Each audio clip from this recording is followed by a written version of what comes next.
नमस्कार दोस्तों, स्वागत है आपका मिस्टर गोस्ट यूट्यूब चैनल पर। यहाँ हम आपको ले चलेंगे रहस्यों, डर और रोमांच की उस दुनिया में जहाँ हर कहानी आपके दिल की धड़कनें तेज कर देगी। कभी सुनने को मिलेगी आपको एक डरावनी परछाई की दास्तान, तो कभी मोहब्बत में छुपे अंधेरे का राज। अगर आप तैयार हैं हॉरर और थ्रिल की इस रहस्यमयी यात्रा पर निकलने के लिए, तो जुड़ जाइए हमारे साथ यहीं मिस्टर गोस्ट यूट्यूब चैनल पर। तो चलिए शुरू करते हैं कहानी। प्रेम वह शक्ति है जो जाति, रूप, यहाँ तक कि प्रजातियों की सीमाएं भी तोड़ सकती है। यह कहानी है एक नागिन और एक इंसान की, जिनके बीच पनपा पवित्र प्रेम सारी कठिनाइयों को हराकर अमर हो गया। पहला अध्याय। जंगल की छांव में उत्तर भारत के एक घने जंगल के किनारे एक छोटा गांव था। उसी गांव में रहता था आरव, एक सीधा सादा, दयालु और साहसी युवक। उसे बचपन से ही प्रकृति से लगाव था। वह अक्सर जंगल में जाता, वहां की नदियों, झरनों और पेड़ों से जैसे बातें करता। एक दिन वह जंगल के गहरे हिस्से में जा पहुंचा। अचानक उसकी नजर एक झील पर पड़ी। पानी इतना साफ था कि मानो चांदी की चादर बिछी हो। उसी झील के किनारे उसने पहली बार उसे देखा, एक लड़की जो रूप में अद्भुत, आंखों में गहरी चमक और चेहरे पर रहस्यमयी मुस्कान लिए बैठी थी। आरव ठिठक गया। वह अब तक गांव की कितनी ही लड़कियों से मिला था, पर उसकी सुंदरता अनोखी थी। लड़की ने जैसे ही उसे देखा, पल भर के लिए उसकी आंखों में डर और झिक झलकी, पर फिर वह मुस्कुरा दी। तुम कौन हो? आरव ने साहस करके पूछा। लड़की ने धीरे से कहा, मेरा नाम नागिनी है। आरव चौंका। यह नाम उसने सुना तो था, लेकिन कभी सोचा नहीं था कि किसी का ऐसा नाम हो सकता है। दूसरा अध्याय। छिपा हुआ रहस्य। आरव और नागिनी की मुलाकातें बढ़ने लगीं। हर दिन वह झील के किनारे पहुंच जाता और नागिनी वहीं उसका इंतजार करती। वे घंटों बातें करते, कभी पेड़ों, कभी तारों, कभी सपनों के बारे में। धीरे धीरे आरव को नागिनी से प्रेम हो गया, पर नागिनी अक्सर चुप हो जाती, जैसे कुछ छिपा रही हो। एक दिन आरव ने सीधे पूछा, नागिनी, तुम हमेशा अचानक आ जाती हो और फिर अचानक गायब भी हो जाती हो। आखिर तुम हो कौन? नागिनी की आंखें भर आईं। उसने कांपती आवाज में कहा, मैं इंसान नहीं हूं आरव, मैं एक नागिन हूं। यह रूप जो तुम देखते हो बस मेरा मायावी रूप है। असल में मैं एक सांप हूं। आरव क्षण भर के लिए सन्न रह गया, लेकिन फिर उसने धीरे से उसका हाथ थाम लिया। तुम चाहे इंसान हो या नागिन, मेरे लिए तुम वही हो जिससे मुझे प्यार है। तुम्हारी आत्मा सुंदर है, यही मेरे लिए काफी है। नागिनी की आंखों से आंसू बह निकले। उसने पहली बार किसी इंसान को इतना सच्चा और निडर पाया। तीसरा अध्याय। नागलोक का खतरा। नागिनी का असली संसार था नागलोक। वहां का शासक भयानक और क्रूर नागराज तक्षक था। नागिनी उसी की प्रजा थी। तक्षक को पता चला कि नागिनी का झुकाव एक इंसान की ओर है। यह नागलोक के नियमों के विरुद्ध था। तक्षक ने क्रोध में आदेश दिया, नागिनी को इंसानों से कोई संबंध रखने की अनुमति नहीं। यदि उसने ऐसा किया तो उसे और उस इंसान दोनों को दंड मिलेगा। नागिनी डर गई, लेकिन उसने आरव से सच्चाई छिपाई। उसने सोचा, यदि आरव को खतरे का पता चला तो वह मुझसे दूर हो जाएगा। लेकिन प्रेम कब छिपता है। नागिनी हर दिन आरव से मिलने आने लगी। दोनों के बीच का बंधन गहराता गया। चौथा अध्याय। गांव में हलचल। गांव के लोग धीरे धीरे आरव के बदलते व्यवहार को नोटिस करने लगे। वह अक्सर जंगल जाता, घंटों गायब रहता। गांव के कुछ लोग कहने लगे कि उस पर किसी मायावी आत्मा का असर है। एक दिन गांव के पुजारी ने घोषणा की, जंगल में एक नागिन रहती है। वह रूप बदलकर इंसानों को फंसाती है। हमें उससे बचना होगा। गांव वाले डर गए।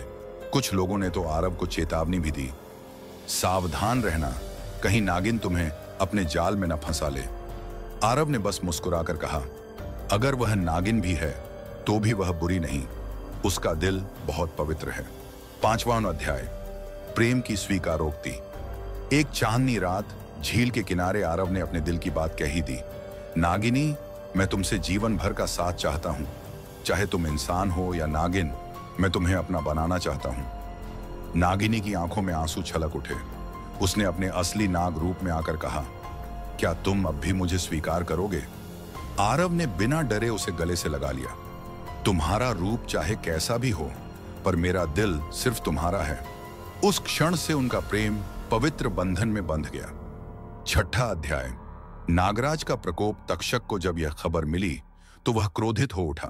उसने अपने सर्प सैनिकों को भेजा ताकि नागिनी और आरव को अलग किया जा सके। एक रात जब आरव और नागिनी झील के पास थे, अचानक चारों ओर फुफकारों की आवाज गूंज उठी। चारों तरफ सैकड़ों विषैले नाग प्रकट हो गए। तक्षक स्वयं सामने आया और बोला, नागिनी, तूने नागलोक के नियम तोड़े हैं। इंसान से प्रेम करके तूने हमारे कुल का अपमान किया है। अब तेरी और इस इंसान की मृत्यु निश्चित है। आरव निडर खड़ा रहा। उसने कहा, अगर प्रेम करना अपराध है तो हम यह अपराध सहर्ष स्वीकार करते हैं। नागिनी ने आरव को अपने पीछे किया और बोली, नागराज, यह मेरा निर्णय है। यदि आप मुझे दंड देना चाहते हैं तो दीजिए, पर आरव को मत छुओ। 7वां अध्याय, बलिदान और वरदान। नागराज तक्षक ने नागिनी पर हमला किया। उसी क्षण आरव ने नागिनी को बचाने के लिए खुद को ढाल बना दिया। उसका शरीर घायल हो गया, लेकिन उसने नागिनी को आंच नहीं आने दी। यह देख नागलोक की अन्य नागिनें और नाग प्रभावित हो गए। वे आपस में फुसफुसाने लगे, कैसा इंसान है यह, अपनी जान देकर भी नागिनी की रक्षा कर रहा है। तक्षक भी क्षण भर के लिए निरुत्तर रह गया। उसने पहली बार देखा कि एक इंसान का प्रेम इतना सच्चा हो सकता है। अंततः नागलोक की महाशक्ति नाग माता प्रकट हुई। उन्होंने तक्षक को रोकते हुए कहा, प्रेम वह बंधन है जिसे तोड़ना किसी के बस में नहीं। यह मानव और नागिनी का प्रेम शुद्ध है। मैं इन्हें आशीर्वाद देती हूं कि ये दोनों संसार में मिलकर रहें। तक्षक झुक गया और बोला, जैसा नागमाता का आदेश। 8वां अध्याय, नया जीवन। नागिनी ने अपने आंसुओं से आरव के घाव भर दिए। नागमाता के आशीर्वाद से आरव और नागिनी को एक साथ जीवन बिताने की अनुमति मिल गई। गांव वालों ने जब यह देखा कि नागिनी ने गांव को किसी हानि के बजाय हमेशा सुरक्षा दी, तो उन्होंने भी उसे स्वीकार कर लिया। आरव और नागिनी का विवाह हुआ। जंगल के झरने, पेड़ और यहां तक कि नागलोक की आत्माएं भी उनके मिलन की साक्षी बनी। उनकी प्रेम कथा अमर हो गई। लोग आज भी कहते हैं, प्रेम में शक्ति है जो इंसान और नागिन जैसी भिन्न दुनिया को भी जोड़ सकती है। उपसंहार, आरव और नागिनी ने साथ मिलकर इंसानों और नागलोक के बीच की खाई को पाट दिया। उनका जीवन प्रेम, विश्वास और बलिदान का प्रतीक बन गया।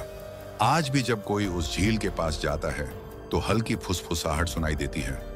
प्रेम अमर है, रूप और जाति से परे। तो दोस्तों, ये थी आज की डरावनी और रहस्यमयी कहानी। उम्मीद है आपको मजा आया होगा। अगर आपको ये कहानी पसंद आई तो चैनल को सब्सक्राइब करें, वीडियो को लाइक और शेयर करना न भूलें। और हाँ, सबसे खास बात, जो भी दर्शक नीचे कमेंट में अपना नाम और वो कहां से हैं लिखेंगे, उनका नाम हमारी अगली स्टोरी में जरूर लिया जाएगा। तो जल्दी से कमेंट में अपना नाम लिखें, क्योंकि अगली कहानी आपके नाम से शुरू हो सकती है। मिलते हैं अगली दास्तान में। तब तक के लिए सावधान रहिए, क्योंकि रात की खामोशी में कहानियां जिंदा हो उठती हैं। यही है आपका मिस्टर गोस्ट यूट्यूब चैनल।